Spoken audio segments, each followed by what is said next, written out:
Airports, steel, internet, بجلی اور insurance کی 3 درجن کمپنیوں کا مالک بن گیا۔ اس کا کاروبار دنیا کے 55 ملکوں میں پھیلا ہوا ہے۔ اس کے ملازمین کی تعداد 3 لاکھ ہے اور یہ ہر سال اربوں ڈالر منافع کماتا ہے۔ یہ اس وقت دنیا کا 38واں امیر ترین شخص ہے۔ لی کاشنگ کی عمر اس وقت 97 سال ہے۔ یہ اس عمر میں بھی سب سے پہلے دفتر پہنچتا ہے اور آخر میں گھر واپس آتا ہے۔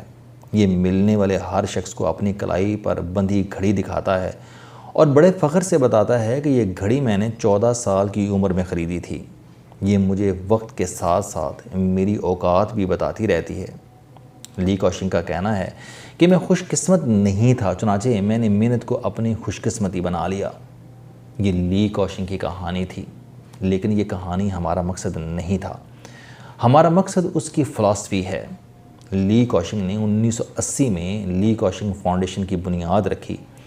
یہ فاؤنڈیشن اب تک فلاح و بہبود پر $1 ارب خرچ کر چکی ہے۔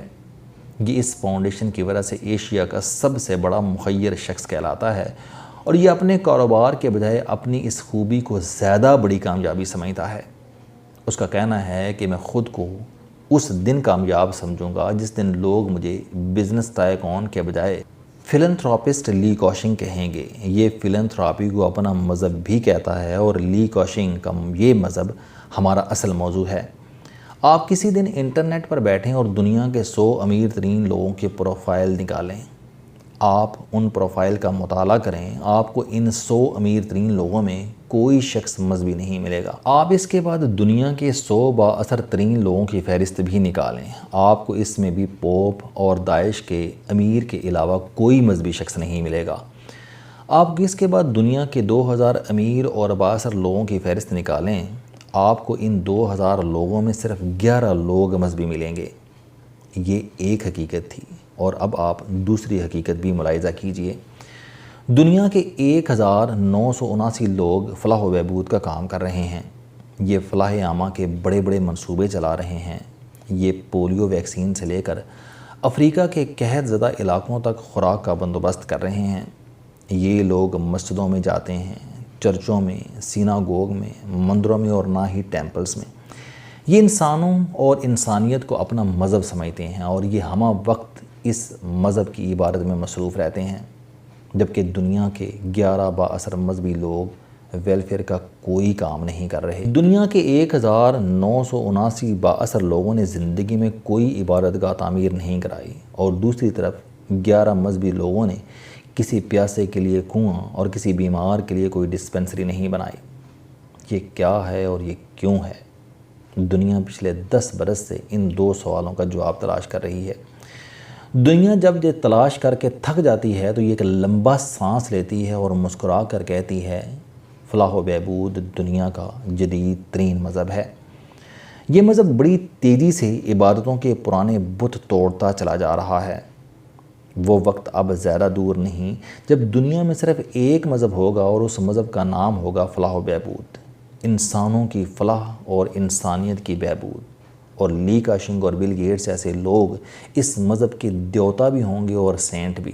میں اس فلسفی سے اتفاق نہیں کرتا۔ میں سمجھتا ہوں کہ مذہب انسان کی ضرورت بھی ہے اور مجبوری بھی۔ انسان کو ہر صورت خدا چاہیے۔ یہ خدا کے بغیر زندگی نہیں گزار سکتا۔ یہ اس معاملے میں اس قدر مجبور ہے کہ یہ نو گاڈ کو بھی گاڈ کا درجہ دے دیتا ہے۔ میں یہ بھی سمجھتا ہوں کہ مذہب کا 90% حصہ فلاح و بہبود پر مشتمل ہوتا ہے اور 10% عبادات پر، مگر ہم انسانوں نے بدقسمتی سے مذہب کے 99% حصے کو عبادات میں جھونک دیا ہے اور فلاح و بہبود بل گیٹس اور لی کاشنگ جیسے دنیا داروں پر چھوڑ دی۔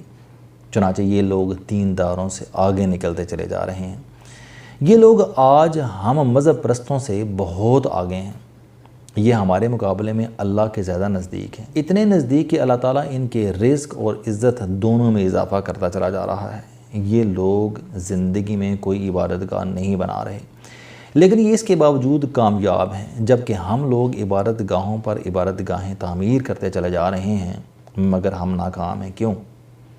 کیونکہ بے بس انسان دنیا کی سب سے بڑی عبادت گاہ ہوتا ہے اور یہ لوگ اس حقیقت سے واقف ہو چکے ہیں، جبکہ ہم لوگ زندہ عبادت گاہوں کو چھوڑ کر اینٹوں اور پتھروں میں خدا تلاش کر رہے ہیں، اور اس کا نتیجہ یہ نکل رہا ہے کہ لی کاشنگ جیسے لوگوں کا مذہب پھیل رہا ہے اور ہم سکڑتے چلے جا رہے ہیں۔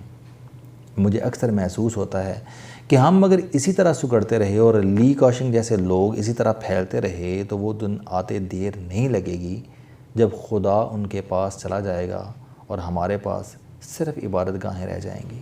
السلام علیکم، آپ سٹوڈنٹ ہیں، کوئی جاب کرتے ہیں، کاروبار کرتے ہیں، یا پھر آپ گھریلو زندگی گزار رہے ہیں۔ اگر آپ اپنی زندگی کو بدلنا چاہتے ہیں تو اس چینل علم دوستی پر آپ زندگی میں کامیابی کے لیے جاوید چوہی صاحب کے موٹیویشنل، سوشل، سیلف ڈسکوری سے ریلیٹڈ اور صحت سے متعلق بے شمار کالم سن سکتے ہیں۔